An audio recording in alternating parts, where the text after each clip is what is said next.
We take it in the chin. We have 2 wins. 1 loss is painful, but it's not so bad. Man, this loss is one too many, man. Imagine. Why? Okay, send messages before we spill the beans. Send messages on WhatsApp 0809 444 0981. That's our WhatsApp number for your messages 0809 444 0981. We're streaming live on YouTube. Just type Smooth FM Lagos. You will find us. Please subscribe so you can catch us anytime we come live. Australia trounced. I don't like the use of this word, trounced. But anyway, it's what it is. Australia trounced Nigeria 108 to 69 to win their third game in a row at the Las Vegas Exhibition Series on Wednesday as both teams continue their preparation for the Olympics. The loss is Mike Brown's first since taking over as coach of the Tigers in 2020. The Australians opened a 38-point lead to end the quarter, 84-46, then clocking the 100-point mark to win by 39 points, ending the game 108 to 69. Oh, yes. So, early hours of this morning, we had to come to the realization that you win some, you lose some really badly. So, let's just give a recap of how the Tigers performed at this exhibition tournament. Our first game against the USA, we defeated the USA, and then we defeated Argentina the night before. Argentina is ranked 4th in the world. So those are pretty good scalps for us to have taken, the US and Argentina. There's 2 sad news to this story. Australia is ranked 3rd in the world. And Australia is also in our group at the Olympics. So for them to defeat us with 39 points, it doesn't give anybody any heartwarming results because we're still going to meet them at the Olympics.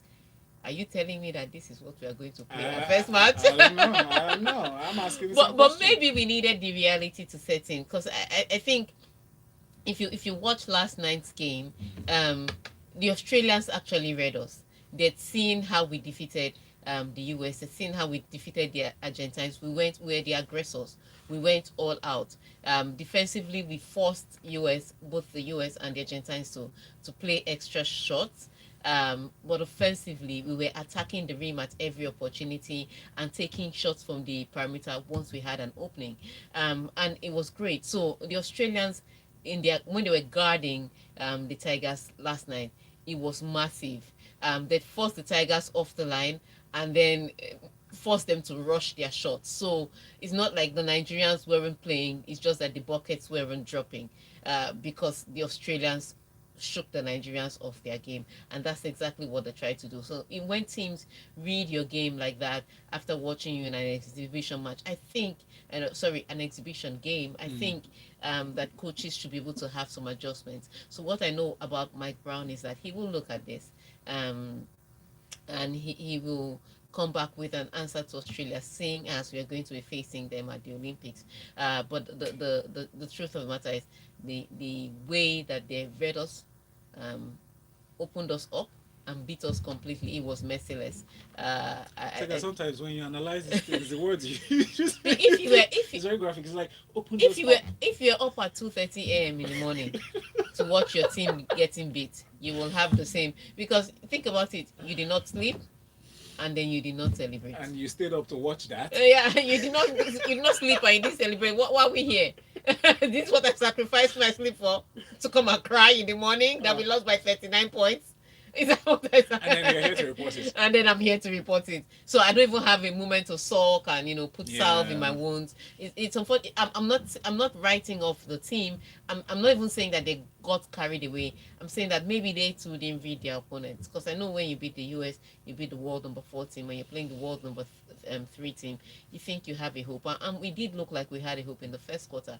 But after the first quarter, it was almost like a Usain Bolt 100-meter race. After the first 50 meters, that's when the gap starts to open up, and so and then you turn around and be like, but we started on the same line. That's exactly what happened to the Tigers. Really sad one, but good one for them. Also, speaking about another thing that was going around the news world, Stephen A. Smith and his comments about the Nigerian team. not really comments about the Nigerian team. Again, this is why I didn't react on social media, because I watch the NBA, because I understand a Stephen A. Smith angle. Think about it's trash talking.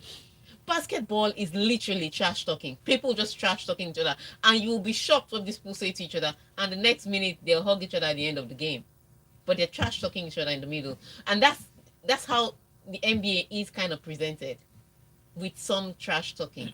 Um, so when you play it, oh, I put some. I've seen a game where Kobe Bryant was like, I'm putting 50 million grand on this. I'll make this shot, and then he made the shot, and it's like, where my 50 million grand?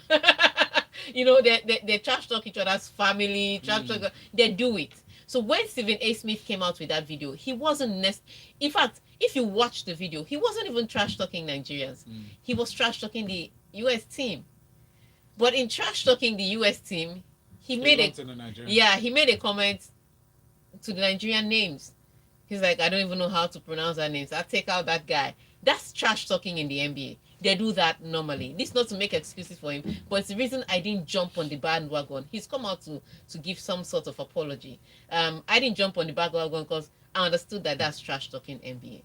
So I'm not going to get on the background and say, "Oh, respect this, respect the motherland." I don't. But you're not the regular fan, so which is why yeah. So Even some of the players used the opportunity to get back at the US, but I understood. I'm not the regular fan, so I'm not stopping anybody from getting at Stephen A. Smith.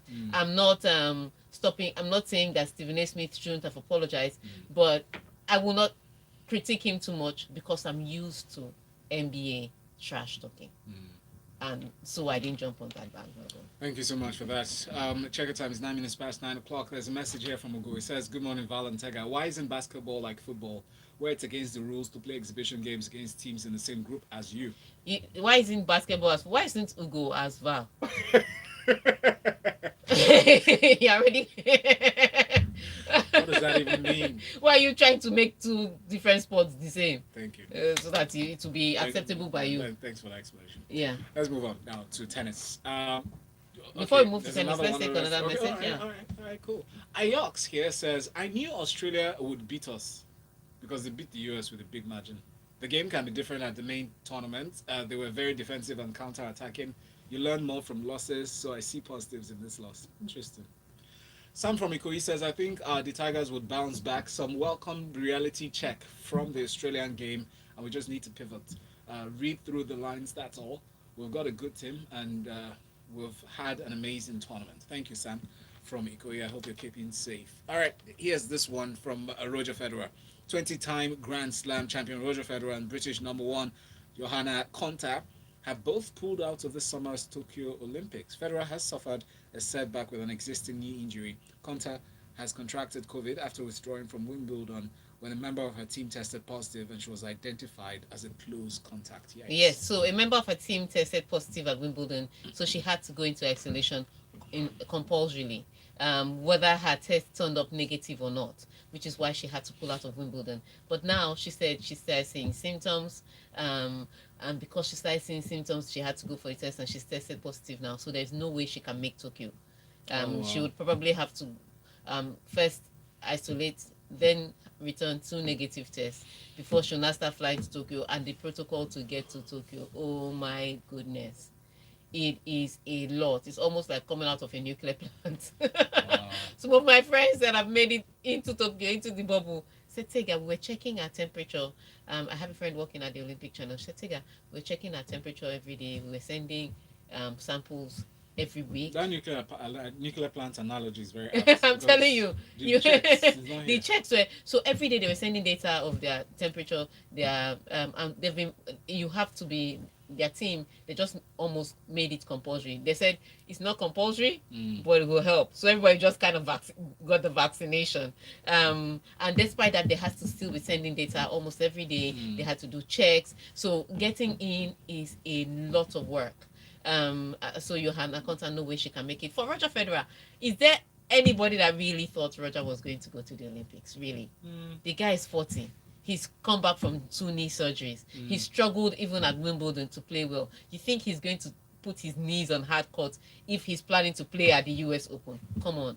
I didn't even expect it, whether he had a knee injury or not. But the fact that he's still testing out that knee and he's still struggling with it gives us the kind of insight to what his body is going through. So yeah, I'm not surprised Roger pulled out of the Olympics, and I still think there are more people that are going to pull out of the Olympics. They'll give valid reasons, but I think the ultimate reason is that the checks and balances are just too much. The protocol is too much. Stringent, eh? Stringent, And it has necessary. to be. It has to Necessary, be. yes. Imagine the number of people there. Italy's team returned home in triumph Monday after beating England in a tense penalty shootout to win Euro 2020 at Wembley. He thought we were downloading about this now. Yeah. Giorgio Chiellini, the Italy captain, and coach Roberto Mancini lifted the gleaming trophy aloft after the team's playing touchdown in Rome just hours after the victory in London on Sunday night. There was elation among a group who got up early and never went to bed to greet the Azzurri as they arrived back in the Italian capital, chanting, "We are the champions of Europe!" fronted by Chiellini wearing a crown. They were invited to meet with Prime Minister Mario Draghi on Monday evening, and also the President Sergio Mattarella, who himself was at Wembley to watch the match. They had everything going for them. For me, I think what was stunning was the fact that Chiellini had the crown. Where did he buy it? This man. No, they had it ready. Ready. No, for me, it's the arrogance of getting a crown. Like the nerve of you to come back with a crown. And it was shining on his head. It was like on his bald head for that matter. But yeah, celebrations all around Italy. If you saw the parade, there was the parade too. It was just great to see them. For them, it was a big deal. I mean, these people have won World Cups, but they haven't won the Euro since the 60s. That's and in a year after Brexit. Yeah, well, that's political. Let's keep it with sports. Right. And we welcome everybody, Yes. the British, the EU. Yeah. Locker room is open for all. But it was great celebrations to see for all of them. Now, there was some, so again, the GOAT argument. So I was going to use this story to celebrate Italy, but also bring up the greatest of all time argument in football. And it's so ridiculous. So remember, Pedri won Young Player of the Tournament. Cristiano Ronaldo won Golden Boot because despite the fact that he left early, he had 5 goals. Yes. And that was the highest number of goals Yes. scored. So he won Golden Boot. And then the greatest of all started to be rife, and somebody said, "Oh, I know who my greatest of all time is because he left the tournament early, but he still carried Golden Boots." And so somebody brought out stats. So I'm going to try and read the stats offhand, because I think I kind of remember the stats. So Euro 2020, Golden Boot or highest goal scorer, Cristiano Ronaldo, 5 goals. Wow. Copa America, highest goal scorer, Lionel Messi. Highest number of assists, Euro 2020 was a guy from, how could now I've forgotten, but Belgium, somebody different. He had 4 assists. I can't remember the number of assists, I just can't remember his name. And then in Copa America, highest number of assists, Lionel Messi. Keep count of what I'm saying. Highest number of completed passes, Kevin De Bruyne, Belgium. I think he had 16. Highest number of passes, Copa America, Lionel Messi. He had 22. Keep count. Highest number of completed dribbles was some other guy. Highest number of completed dribbles in Copa America, Lionel Messi. Keep count. No, highest number of completed dribbles, it was Pedri of Spain. Who's counting? Pedri of Spain. Yes. And then in Copa America, it was Lionel Messi. So basically, every stat that was given in Euro 2020, it was different players that won them. For those stats in Copa America, it was only Lionel Messi. So yeah, that's it. Thank you, Sam. Thank you, Sam. Oh, you're amazing, Sam. You're listening. So yeah, highest number of goals, Cristiano Ronaldo, UEFA Euro 2021. In Copa America, it was Lionel Messi with 4. Yes. Most assists, it was Steven Zuba of Switzerland with Yes, 4. Most assists, it was Lionel Messi with 5. Most free kicks, it was Damsgaard. Damsgaard with 1. Most free kicks, in Copa America, it was Lionel Messi with 2. That's most free kicks goals scored. Oh, I see. So goals scored. Yeah. So that you understand. Then most key passes, Marco Verratti of Italy with 14. Most key passes, Lionel Messi with 22. Hold on. Most chances created, Kevin De Bruyne with 16. Most chances created, Lionel Messi with 26. Hold on. Most successful dribbles, Raheem Sterling with 23. Most successful dribbles, Lionel Messi with 36. Hold on. most accurate through balls, Pedri of Spain. Again, that's 4. The youngest player. He had 4. Most where is that? Most successful dribbles, Lionel Messi. 36. No.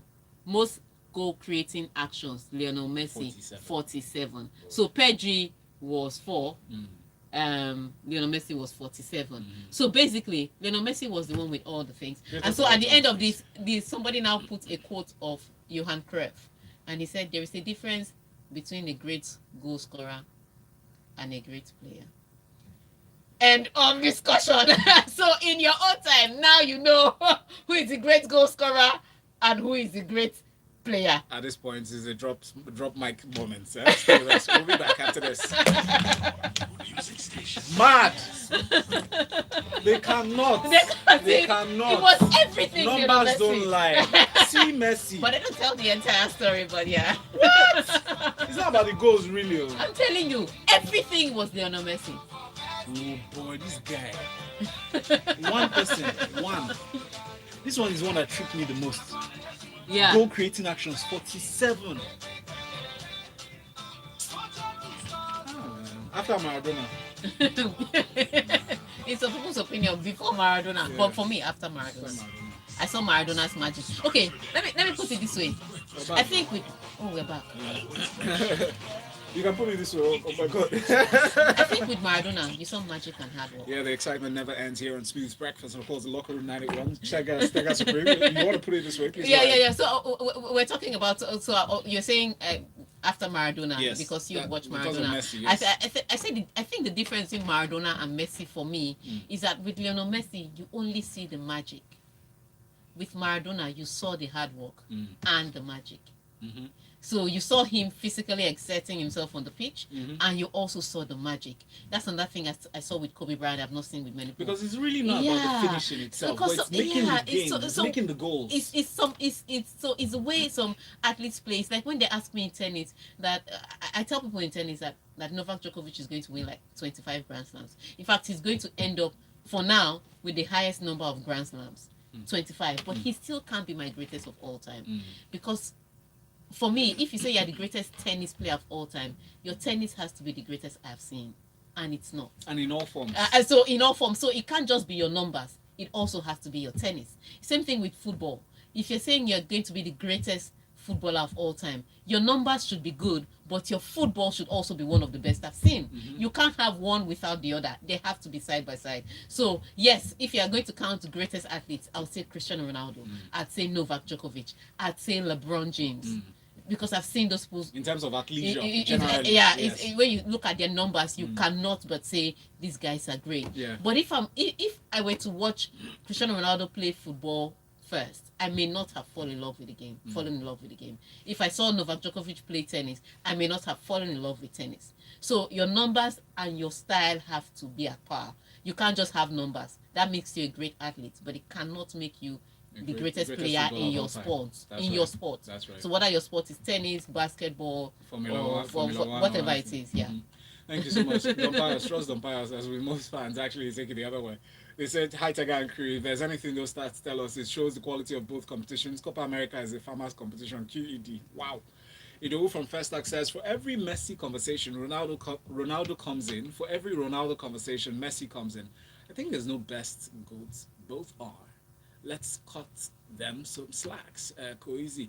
I said the Tigers will go far, I believe. Thank you, though. Emeka Onelum says, once again, I'd like to thank the Italians for helping us maintain world peace. As for the English, those dishing out the racist abuse to Rashford, Sancho, and Saka are cowards because they do it behind their phones. Why not come out openly and express it? If the world is serious about ending racism, they'll do it. Social media companies have a strong role to play. And thank you. And he also says about the stats comparison, it just means that Euro football has more to offer than Copa America. Messi is outstanding, no doubt. But if the combined football skill power of the South American continent, Messi still outshined them. Bingpe from Ojodu says, to me, what the stats show is that one tournament has more quality than the other. For one player to dominate an entire tournament with those crazy stats has a lot to say about the quality of team and players in that tournament. Abayome from Mushin says, come on, guys. I'm losing. No, this that's is a long political. one. Has nothing to do with sports. Sorry, let's move on to the stories. Yeah, and I hate this nonsense turn. Don't do that. Don't do that. That Copa America is a farmers. No, don't disrespect that tournament. You cannot beat Chile on a normal day. You cannot beat Colombia. You can't beat Uruguay. These are all tournaments in Copa America. Do not disrespect that. Yes, there are fewer teams.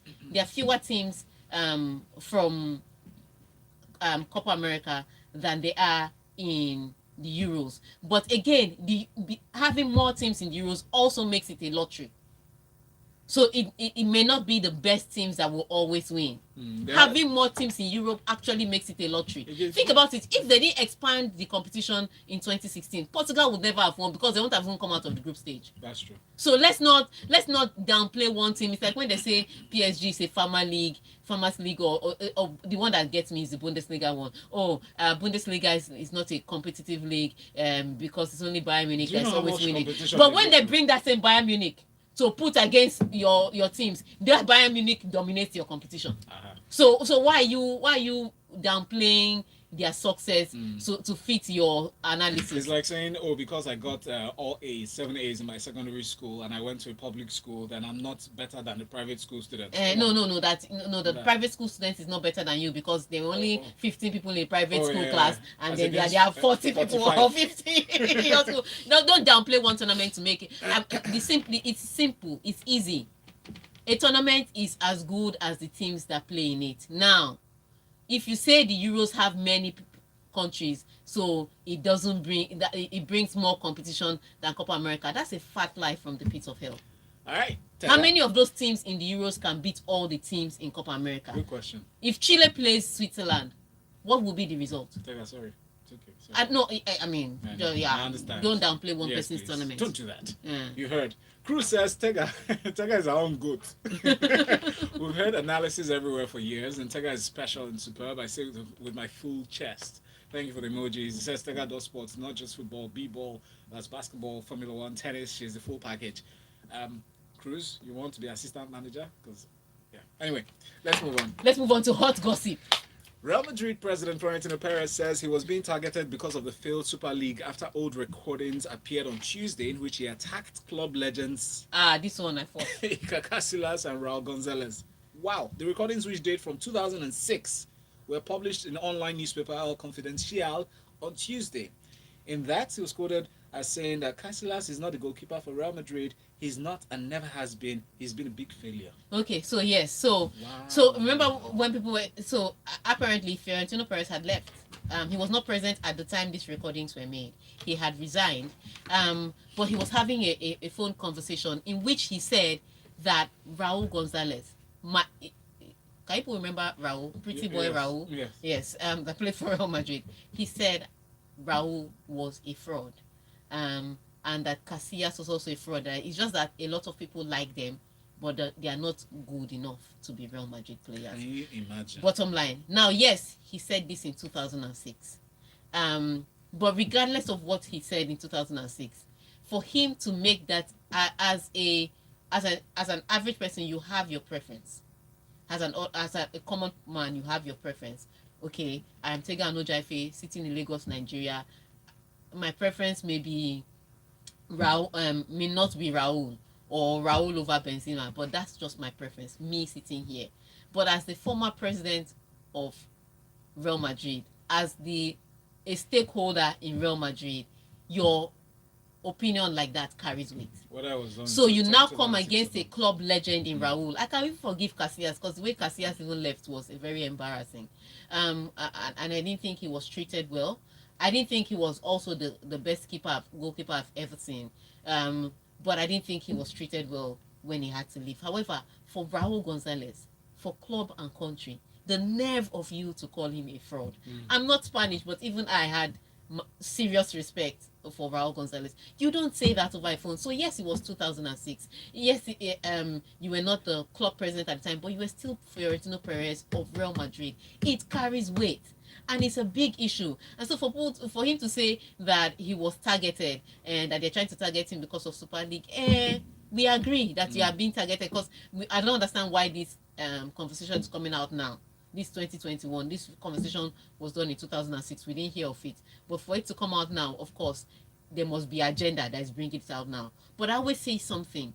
If you kept salad on the table and say, I want to prove to people today that Tega is a thief, you will not prove anything, because I will never eat salad. Like, you can't pay me to eat salad. So they will only catch you with your weakness. Yes. So you can say yes, that they're setting trap for me, but the question is, did you do it or did you not do it? Exactly. I did it. Then you're guilty of something. So yeah, you can't. I say it all the time. You can't. If they enter the house and say, "Oh, somebody took my Caesar salad from the freezer," they don't ask. They don't ask me. If you say somebody took your potato chips, you cannot look at it. I love the analogies. Now let's move on to this one. Arsenal's pre-season preparations got off to a losing start as they were beaten 2-0 by Hibernian at Easter Road. The Gunners, which included Pierre-Emerick Aubameyang, Willian, Eddie Nketiah, and Anthony Maitland-Niles in their starting lineup, were behind in the 21st minute as Martin Boyle pounced on goalkeeper Otto Okonkwo's error to hand Hibs the lead. Okay, so and that's where it is. So I woke up this morning and I saw Arteta out trending. I was like, why is Arteta out everywhere on WhatsApp? Oh no, someone said puff puff. Small chops, yes. Yeah, Go on. I like puff puff, Sonia. I like puff puff, Sonia. But yeah, don't be outing me on air. Let's talk about that behind the scenes. Yes, But so Arteta out is the big thing now. And what happened? You check on the newspaper in the on the website, and Arteta and Arsenal lost yesterday in their pre-season campaign. Now it's pre-season, so no need to judge too much. But considering their history of losing all of last season, or well, most of last season, and considering also the fact that their big name players were in this game and they lost, Arteta out is now the new thing. So yes, for Arsenal fans, after you look at this news, brace yourself. Oh my gosh. It's going to be another tough season. Yes, it is. It is. I don't know how you're going to survive. But it's raining though, so it could cool. Yeah, I don't have shoulders for you to cry on. And on this note, we'll take the final message for today. Don Paya says, I wonder why Madrid don't treat most of their legends right. Or is it just a Fiorentino Perez thing? Nevertheless, players still can't resist temptation of wearing a Madrid shirt. Meanwhile, Tega is a great analyst. No wonder she's so much respected by all. Yes, Don Pius. Thanks for catching up with that. The famous Tega Supreme can be caught on social media as at Tega Supreme, or follow her work with the ladies in sports. She's doing amazingly well in that sector. At LIS International is their handle on all social media platforms. So check out their work on their website, ladiesinsport.com. Yes. Stay with us here on Smooth Breakfast. I'm Valentine Ohu. Well done. Why didn't you open